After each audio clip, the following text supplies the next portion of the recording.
Bapak, ibu-ibu, kaum muslimin, jamaah salat maghrib yang dimuliakan Allah. Kembali kita bersyukur pada Allah atas segala karunia-Nya. Salawat dan salam untuk Nabi kita Muhammad sallallahu alaihi wasallam.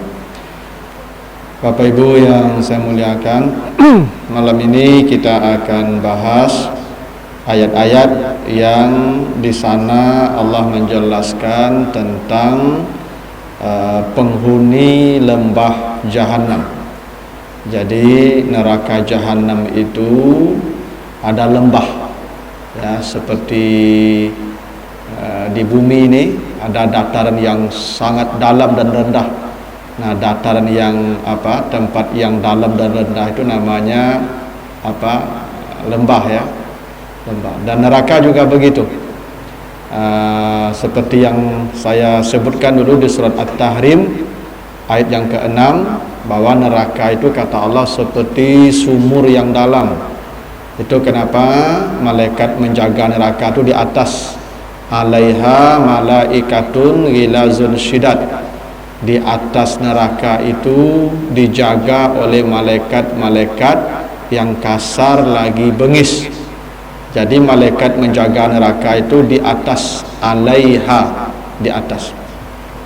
Nah, kalau penjaganya di atas, itu artinya penghuninya di bawah. Itu kenapa di surat An-Nisa ayat 145 ada orang yang kata Allah di level paling dalam, di bawah. Innal munafikina fid darkil asfali minan nar. Sesungguhnya orang munafik itu mereka di paling bawah, ya, di tingkat paling bawah. Nah, namanya ad-darkil asfal, tingkat paling bawah. Jadi bedanya surga dan neraka, Bapak Ibu. Kalau surga itu tingkatnya ke atas, maka disebut darajah. Inna al jannata mi'atu darajah. Begitu kata Nabi. Surga itu ada 100 tingkat, tapi tingkatnya ke atas. Makanya sifat surga itu tinggi. Fi jannatin aliyah. Nah, karena surga itu tinggi, makin ke atas makin mewah, makin ke atas makin mewah. Namanya darajah. Beda dengan neraka. Neraka itu ke bawah tingkatnya. Makin ke bawah makin payah, makin ke bawah makin payah. Nah, tingkat ke bawah itu namanya darakah. Jadi kalau tingkat ke atas namanya darajah, derajat. Kalau tingkat ke bawah namanya darakah. Nah, tingkat yang paling bawah itulah yang disebut dengan lembah. Ya, dalam hadis dari Ibnu Mas'ud kata Nabi, yalqauna ghayyan, ada dalam surat Maryam itu disebutkan istilah ghayyan, huwa wadin fi jahannam ba'idal qa'ri. Kata Nabi, ada satu lembah di dalam Jahannam itu yang sangat dalam, yang sangat dalam. Bahkan kata Nabi, kalau dijatuhkan batu besar dari atas, lawasalat ila qa'riha ba'da sab'ina kharifa, baru sampai di ka'arnya. Ka'ar itu di lembahnya tadi, setelah 70 tahun batu itu jatuh. Itulah dalamnya lembah Jahannam itu.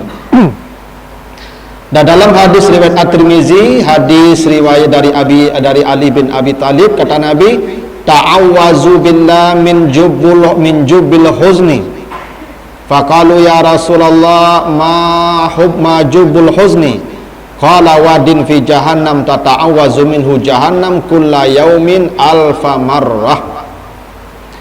Berlindunglah kalian dari jubbun.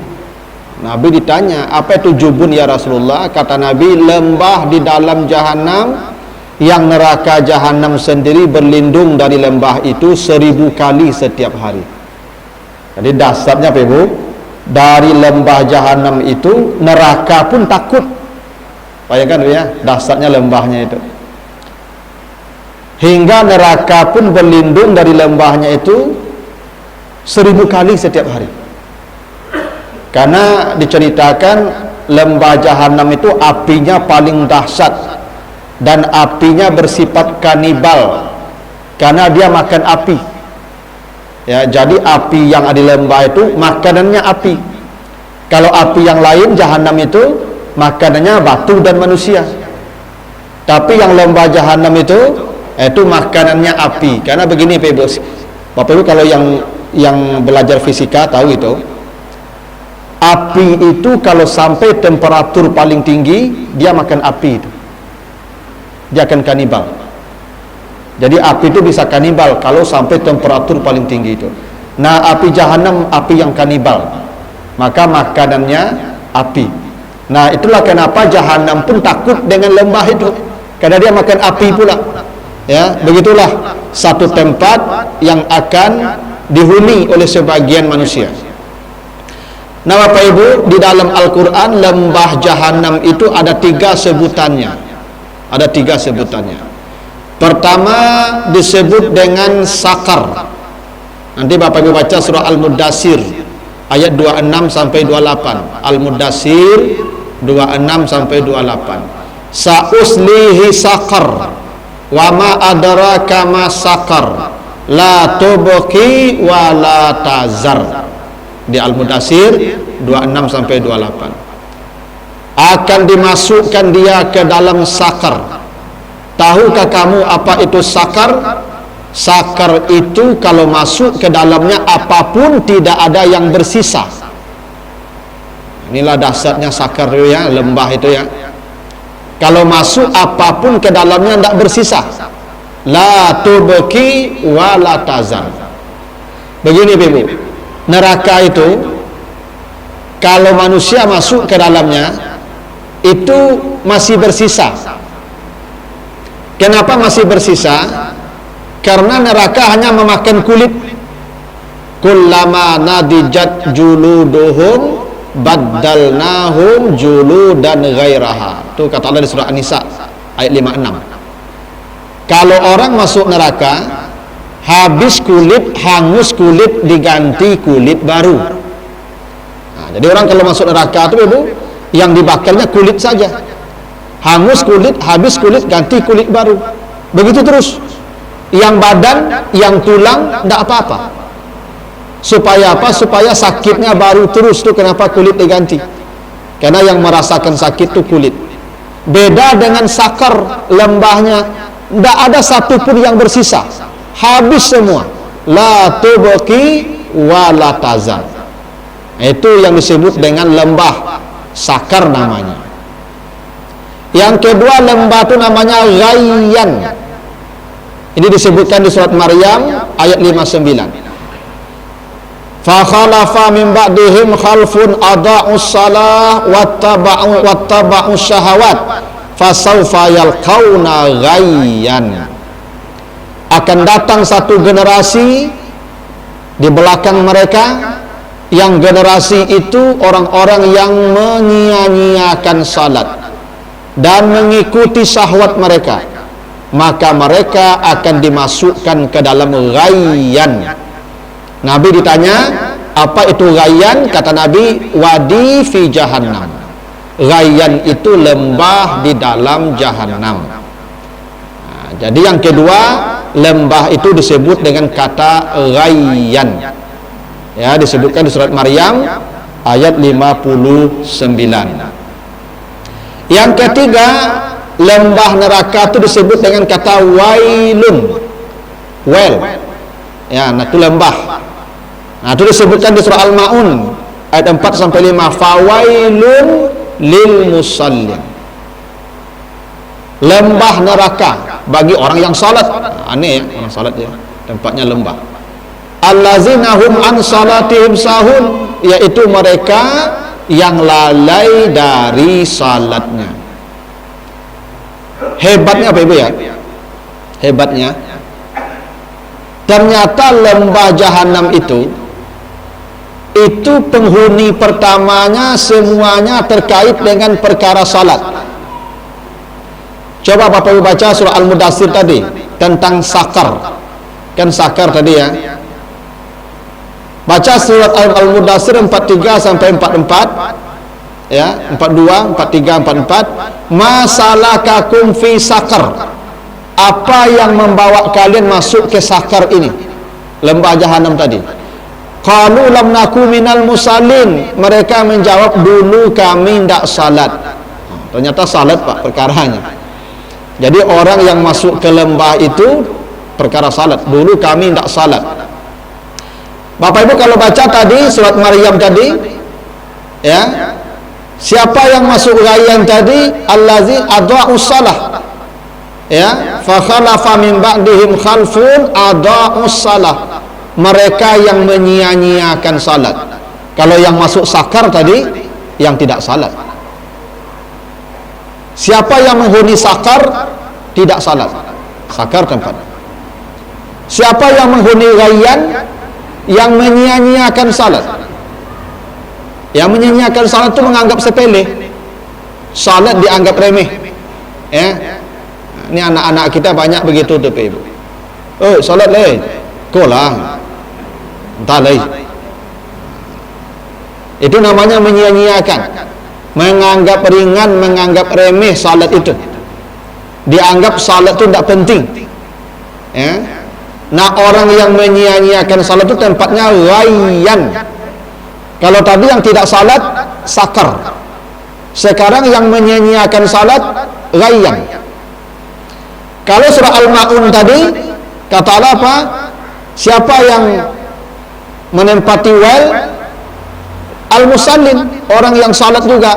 Tapi siapa yang menempati salat, yang menempati well yang salat itu yang lalai dari salatnya. Jadi ada 3 level ya. Yang menempati sakar, yang tidak salat. Lam naku minal musallin. Makanya sakar itu paling dahsyat.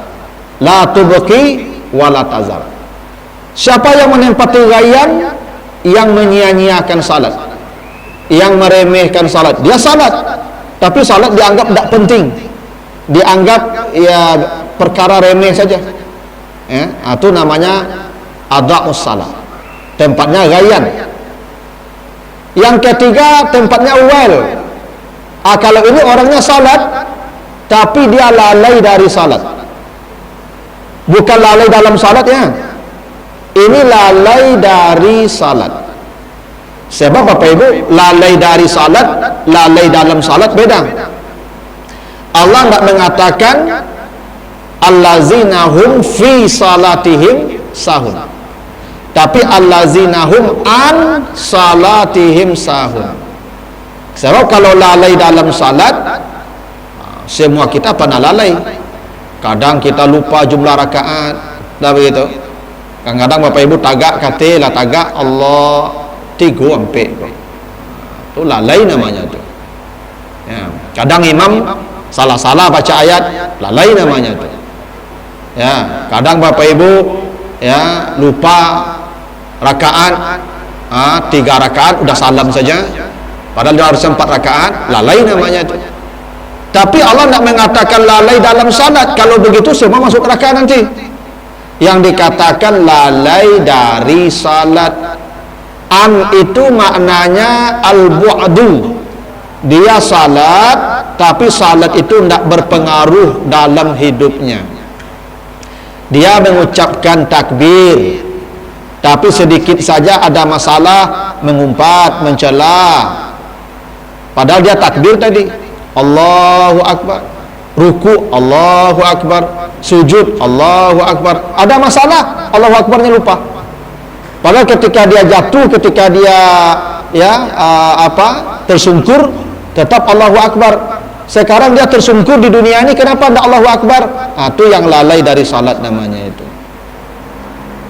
Dia salam, assalamualaikum, kiri kanan, tapi dengan tetangga tidak berdamai, dengan dusana bercakap. Ya kan, jorang sabala, ya bahasa salah, itu yang lalai dari salat nama itu. Lalu assalamualaikumnya di mana? Itu yang masuk well. Ya. Nah, selain daripada perkara salat ni, Ibu, well itu ada penghuni tambahan. Selain perkara salat. Satu disebutkan di Al-Mutaffifin ayat 1 sampai 3. Wailun lil mutaffifin. allazina iza kalu 'alan nasi yastawfun wa iza kaluhum aw wazanuhum yukhsirun.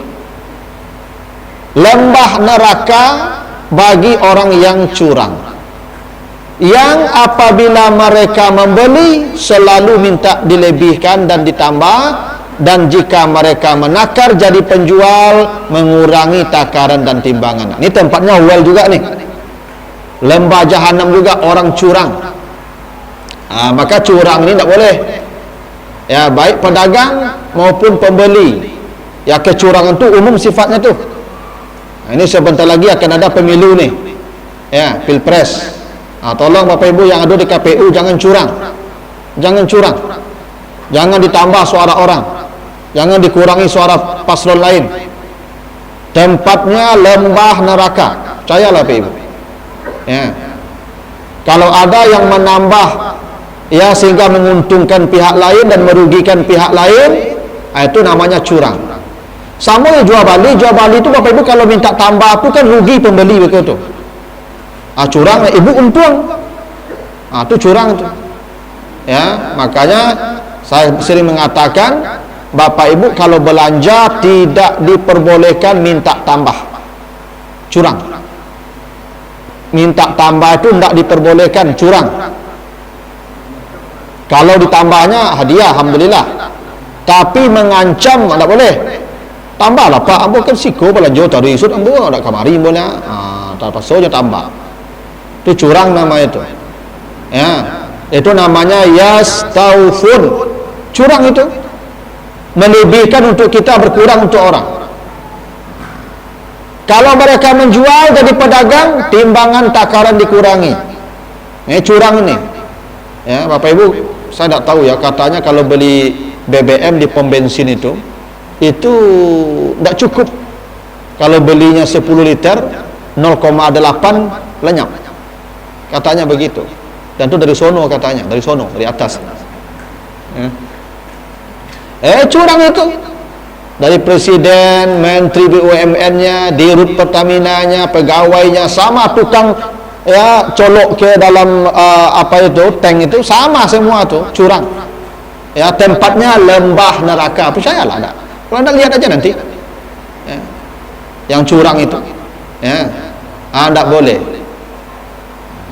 Kalau ada pegawai setelah finjer, tuhnya mota di lapau lu, rokok-rokok, lu punya finjer kau mah, lu kena jual lagi, itu curang je tuh. Ya, karena kalau lah finjer berarti wala panuh dapat hak tu, kena jual lagi. Kecuali nya fungsional. Kalau fungsional tentu tidak duduk di kantornya, sesuai fungsinya masing-masing. Yang polisi duduk di lapangan, polantas. Yang dokter tentu berjalan ke kamari je pasien. Itu fungsional tidak apa-apa, karena fungsi harus jalankan sesuai dengan, ya, undang-undang. Tapi Bapak Ibu struktural, digaji memberikan pelayanan, atau pay mau tahu sudah fingerprint tu kalapau, rokok-rokok dua batang tu curang. Ada ibu-ibu apa-apa guru sadang maja ditinggal anak-anak di kelas supaya sembahyang duha, curang tuh. Ada ibu digaji untuk mengajar, untuk bukan sembahyang duha, ya, curang nama itu. Tak boleh. Tempatnya well, ya, semua yang curang tempatnya well, ya. Termasuk seperti yang saya katakan juga, ibu-ibu kalau dikasih uang belanja dapur ada apa, tak boleh dibelikan ke jilbab atau tas, ya, apalagi HP, karena itu kecurangan, curang namanya itu. Karena itu penyalahgunaan wewenang, boleh itu, ya, curang. Begitu tuh Pak. Jadi mutafifin well tempatnya. Lalu wailun likulli humazatin lumazah allazi jama'a malahu wa adadaha. Ini yang kelima ini, setelah tadi urusan salat, ya.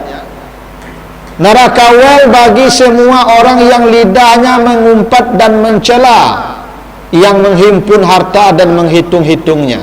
Jadi ada tempat, ya, well itu bagi yang lidahnya, ya, kalau bicara mengumpat mencela, mengumpat mencela. Ini, ya, sekarang udah musim-musim pilpres pemilu nih Pak Ibu. Lidah berganti jo jari kok. Orang mencela kini tak jual lidah, lebih ibu juang jari di media. Sama saja itu. Yang mencela sama. Namanya lumaza. Ya. Humaza itu artinya yang menekan. Jadi kalau dia bicara, orang tertekan. Kalau dia bikin kebijakan, orang tertekan. Pokoknya kerajonya menekan orang saja. Yang suka menekan orang tu bahasa Arabnya hammaz. Ya, hammaz itu tukang takan artinya. Ya, pekerjaannya humazah. Itu makanya ada huruf hamzah. Kenapa hamzah disebut hamzah? Karena kalau dilafalkan ditekan dari dalam a. Itu makanya hamzah namanya. Kalau mim, nun, lam tak ditekan nah. Jadi ada orang ibu kerajonya menekan orang saja. Ya, kok kalau jadi atasan kok. Jadi bos, main pecat, main pindah, main sanksi, itu saja kerjanya. Asadur membeda pendapat jadinya langsung. Ya, kalau tak pindah, mentawai, pecat. Kalau tak, turun pangkat. Ada orang situ menjadi pejabat, tak bisa berbeda, tak bisa dikritik. Asal dikritik, langsung datang tekanan, pressure. Ya, itu namanya humazah tu. Kayak dulu lah, yang dak amu vaksin, dipotong tunjangan. Yang dak amu vaksin, dak dilayani administrasi. Sampai ditangkuk-tangkuk di jalan bagai. Itu humazah tu. Ya, sampai lah takut-takut orang di jalan Pak. Ambo Pak saja vaksin ditangkuk-tangkuk di jalan tu Pak. Ambo tak pernah jalan gadang le Pak. Ambo jalan mancik sini Pak ken kamari. Takut ambo kena tangkuk Pak. Ya. Itu humazah tu Pak. Apa dasarnya kita memaksa-maksa orang? Ya toh? Tak ada dasarnya maksa-maksa orang itu. Himbau-himbau saja, tapi tak usah orang dipaksa pergi ditangkuk. Tangkuk apa ibu? Tagak aparat situ nangkuk awak.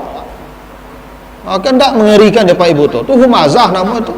Nino masuk-masuk tu humazah nama itu. Ambo tak sesuwana masuk tangkuk-tangkuk vaksin tu Pak Ibu. Ya kan? Sehingga kadang-kadang ambo harus 1/2 jam berjalan jadi sajam jadinya. Kamano kamari tak perosok jalan tapi apa dia mau ganggang di padang ku jadinya Pak Ibu. Dek kamari modok jalan tu. Apa dia mau gangko apa mau jadi Pak Ibu. Jadi itu humazah tu. Ada orang yang begitu pekerjaannya. Menakan-nakan orang saja. Ya, sehingga orang kau tak bisa manguk dia ni. Sama tempatnya well itu. Yang itu tu. Lembah neraka tu. Dan masuk yang lidahnya tadi. Ya, menyakiti orang. Tambahannya orang kikir. Yang kerajonya menumpuk harato, menghitung harato, itu kerajonya. Sedekah indak, infak indak, zakat indak. Menghitung-hitung saja. Ada orang kebiasaan begitu, kalau datang bulan baru, nyopai ke ATM, nyecek saldo bertambah tu dia pulang lah itu saja. Pokoknya setiap bulan mencek saldo saya kerajonya. Itu namanya jama'a malau wa adada. Ya sama orang kikir tu lembah neraka tu. Jadi kalau ada orang kikir, itu tempatnya spesial.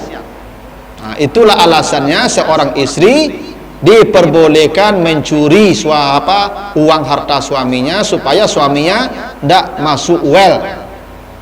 Jadi kalau ibu menciluk piti apa, tu menyelamatkan apa tu. Ya, supaya apa kau tidak masuk well. Jadi kau ketahuan ibu menciluk dia apa, jawabnya itu. Menciluk ibu tidak menyelamatkan apa. Ya, karena yang kikir itu tempatnya well. Kalau ada pak yang kikir, ya kan, yo mana simpili yang ibu. Ada suami-suami ku situ ibu. Magi belanja sakit yo sarenge loh tiap hari. Ya kan? Aku minta tambah belanja tu kecil. Piti panjang saya macam. Padahal lah seminggu ya gi piti tu. Piti panjang macam. Aku yang situ apa tu ambil selale. Jangan ngecek-ngecek je kena oleh. Ya, elo saya. Ya, asal telengahnya elo, setelengahnya elo. Itu. Nah, aku ketahuan ibu ambil piti bu ya tu. Indah menyelamatkan apa pada masuk well esok ya. Tu. Gitu ya. Karena orang kikir itu tempatnya lembah jahanam itu.